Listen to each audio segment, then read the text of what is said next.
भारत में भी ऐसी ऐसी जगहें हैं जिन्हें देखकर सहसा ही कह उठते हैं, ओ माय गॉड, ये भारत में है।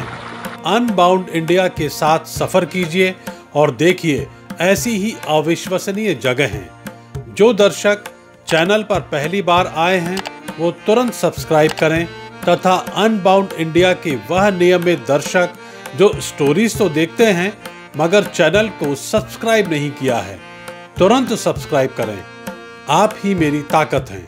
इंदौर से लगभग 90 किलोमीटर दूर देवास जिले में उदयनगर के समीप घने जंगलों के बीच अनबाउंड इंडिया जा रहा है ग्राम पोटला। कार इसी गांव तक जा सकेगी। उसके बाद पगडंडियों के सहारे ऊबड़ खाबड़ रास्तों को पार करके रास्तों का रोमांच आपके लिए समेटकर हम पहुंचेंगे उस जगह पर जो अविश्वसनीय है। ऐसा कहा जाता है कि ये जगह 60 मिलियन वर्ष पुरानी है।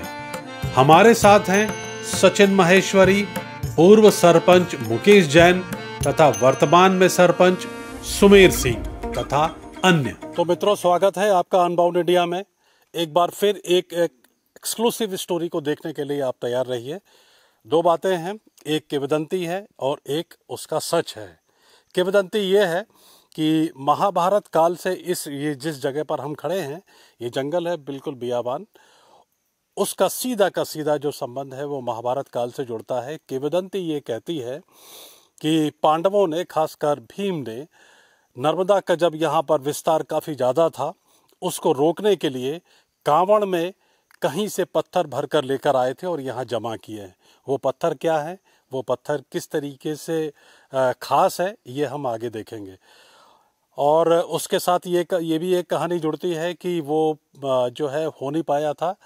आगे कहानी क्या है ये भी हम इसमें जानने की कोशिश करेंगे। दूसरा जो है उसका सच है कि क्या ये प्राकृतिक है, मैनमेड है, या इसके पीछे की कोई और कहानी है। इस स्टोरी के साथ बने रहिए। स्टोरी में हम चलते हैं आगे देखेंगे कि क्या क्या हमको इसके साक्ष्य और प्रमाण मिलते हैं।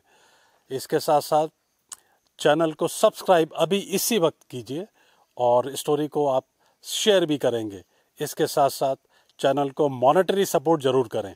आइए मेरे साथ। ये देवास जिले का उत्तरी क्षेत्र मालवा प्लेट्यू पर स्थित है।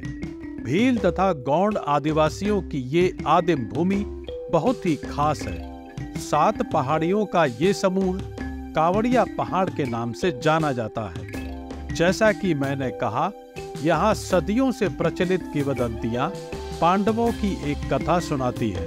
वह क्या है, मुकेश जैन से सुनते हैं। ये 7 पहाड़ हैं, इनको कावड़िया पहाड़ बोला जाता है।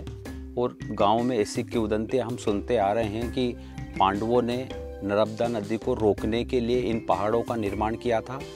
पुराने लोग बताते हैं कि नर्मदा नदी पूरे मालवा क्षेत्र में फैलने वाली थी, इससे सारा मालवा डूब में आ जाता। इसको बचाने के लिए पांडवों ने ये पहाड़ों की रचना की है। ये 7 पहाड़ हैं। 7 पहाड़ों का अलग अलग भिन्न भिन्न प्रकार की आवाज़ें आती है, भिन्न भिन्न प्रकार के इनके कलर हैं। और इन 7 पहाड़ों को पांडवों ने, द्रौपदी और कुंती ने मिलकर के छोटे छोटे कावड़ में भर करके ला करके यहाँ जमाया था। पहाड़ों को पूछते हैं, गांव वाले पूछते आ रहे हैं, बचपन से हम देखते आ रहे हैं। और इस पहाड़ के बारे में एक मान्यता ये भी कि यहाँ से कोई पत्थर बाहर लेके जाता है तो ये लंबाई में उतने पहुँच नहीं पाते हैं और जहाँ इस स्थान पे ले जाते हैं वहाँ जाके फूट जाते हैं। सर, हमारे देश में लोक श्रुतियों में हर बड़ी विशालकाय वस्तु को भीम से जोड़ देते हैं, मगर यहाँ कावड़िया पहाड़ के शिखर पर निकले ये स्तंभनुमा पत्थरों का सच क्या है, समझ लेते हैं। जरा ध्यान से देखें, इन पत्थरों की एक सी संरचना भ्रम पैदा कर देती है। दरअसल ये बेसाल्ट रॉक्स हैं। ये लंबे लंबे स्तंभ तब बनते हैं जब इग्नियस रॉक अथवा आग्नेय चट्टानें जमीन के नीचे दबाव से धीरे धीरे बाहर निकलती हैं और तेजी से ठंडी हो जाती हैं। इस पूरी प्रोसेस को कॉलमनार जॉइंटिंग या कहें स्तंभ जोड़ कहते हैं। लावा सतह से नीचे अलग अलग जगहों पर ठंडा होता है, जिसे सेंटर्स कहते हैं। यही सेंटर्स एकदम समान रूप से दूरी पर है, तब सेंटर्स की ओर अंदर खींचने वाली ताकतें लावा के अलग अलग टुकड़े बनाती हैं, जो बाहर निकलकर हेक्सागोनल या षटकोणीय अथवा उससे मिलते जुलते आकार लेते हैं। इन पिलर्स का झुकाव इस तरह से है, उसका कारण है कि लावा 3 तरफ से फैलने वाले जंक्शन इस प्रकार से व्यवस्थित होते हैं, हर स्तंभ लगभग 120 डिग्री का कोण बनाते हुए बाहर निकलते हैं, जिससे षटभुज या कहें हेक्सागोन्स पैटर्न्स बन जाते हैं। आसमान की ओर निकले ये 10 से 12 फीट लंबे पिलर्स जमीन के नीचे 25 से 30 मीटर तक धंसे हो सकते हैं। बेसाल्ट पिलर्स पृथ्वी पर सबसे अनोखी और विस्मयकारी भूवैज्ञानिक प्रक्रिया है। ये इतने व्यवस्थित और ज्यामितीय रूप से समान बने होते हैं जैसे लगता है कि ये हाथों से काटे गए हों। ऐसा भ्रम होता है कि ये मानव निर्मित हों। इन पिलर्स की एक और विशेषता बता रहे हैं स्थानीय पत्रकार सचिन माहेश्वरी। ये हम पोटला के कावड़िया पहाड़ पर हैं, जहाँ पर पत्थरों का ढेर है, जिन्हें बेसाल्ट के पत्थर कहा जाता है, और इनमें पत्थर से बजाने पर अलग अलग तरह के साउंड आते हैं, आवाज़ें आती हैं। ये देखिए, हम इसमें आपको बताते हैं।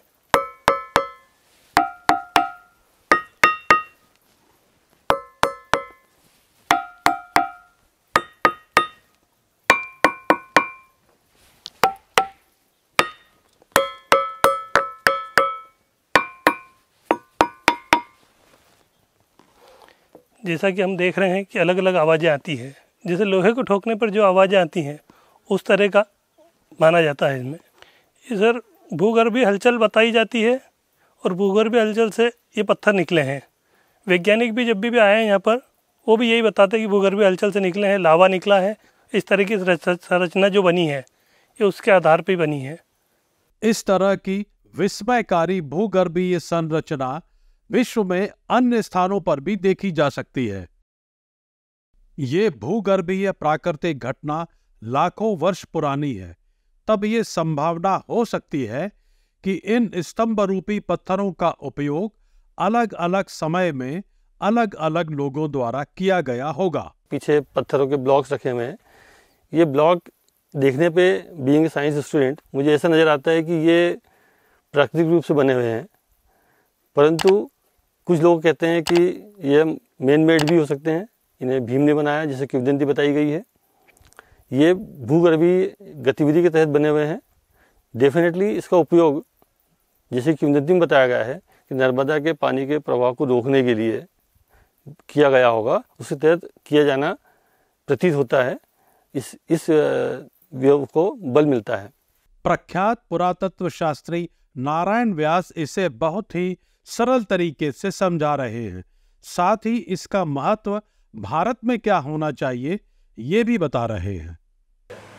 अब तो देखा जाए, हर जगह किसी भी स्थान पर कहीं हम जाएंगे तो कुछ स्थानीय धारणाएं होती है, क्योंकि उस समय इतना विज्ञान बढ़ा नहीं था, तो लोग कुछ न कुछ, जैसे विशालकाय चीज़ें हैं तो हमेशा ये भीम से जोड़ते हैं। कहीं आप जाएंगे, जैसे इस प्रकार का बहुत बड़ा करीब 40 फीट का पिलर है तो विदिशा के पास, तो उसे भीम गजा कहते हैं। अब जैसे पांडवों की गुफाएँ हैं, भीम की गुफा भी बोलते हैं, भीम की बैठक भीम बैठका को बोलते हैं। तो विशालकाय चीज़ों को भीम से जोड़ता है। भीम यानी बड़ी विशाल चीज़ें जो भीम का उसको प्रयोग करता होगा। क्योंकि अब ये चीज़ें लोकल धारणा है, उसको स्थायी रहना चाहिए, लेकिन इस प्रकार की चीज़ें यहाँ मिलना है बहुत बड़ी दुर्लभ चीज़ें हैं ये। और क्योंकि स्थानीय लोग तो उसको भीम का बोलेंगे, ये भीम ने बनाए, लेकिन ऐसी बात वो नहीं है। लेकिन ये प्राकृतिक चीज़ें हैं जो कि बहुत बड़ी दुर्लभ चीज़ें हैं। हम पचमढ़ी वगैरह देखते हैं, वहाँ खाइयाँ हैं, बड़ी बड़ी खाइयाँ, वो प्रकृति की बनाए हुए। इसी प्रकार के जो ये मालवा ट्रेप का जो एरिया है, डेक्कन ट्रेप का, तो निश्चित यहाँ कोई ऐसी प्राकृतिक हलचल, जिसे हम टेक्टोनिक इफेक्ट भी कहते हैं, भू हलचल भी होती है, उसका एक परिणाम है ये। तो निश्चित ही यहाँ पे लोगों को यदि जानकारी मिलेगी तो जियोलॉजी के पॉइंट ऑफ व्यू से इस क्षेत्र को पूरा संरक्षित करना चाहिए। नहीं तो क्या धीरे धीरे क्या होगा, लोग तोड़फोड़ करेंगे, तोड़ के ले जाएंगे। तो हम तो चाहते हैं शासन का भी इस ओर ध्यान हो, तो ताकि किसी भी प्रकार में इसको प्राकृतिक रूप में इसको संरक्षित करें, जैसे अन्य जगह के नेचुरल साइट्स संरक्षित की जाती है, उस प्रकार इसको भी कर सकते हैं। तो मित्रों, स्टोरी में आपने देखा कि सच क्या है। बहरहाल जो भी है बड़ा दिलचस्प है, ज़बरदस्त है। अगली किसी स्टोरी में ऐसे ही किसी अनयूजुअल, अविश्वसनीय चीज़ों को देखेंगे और आपके सामने मैं लाने की कोशिश करूंगा। फिलहाल इस स्टोरी में इतना ही। अगली किसी स्टोरी में फिर आपसे मुलाकात होगी और देखेंगे भारत को मेरी नज़र से।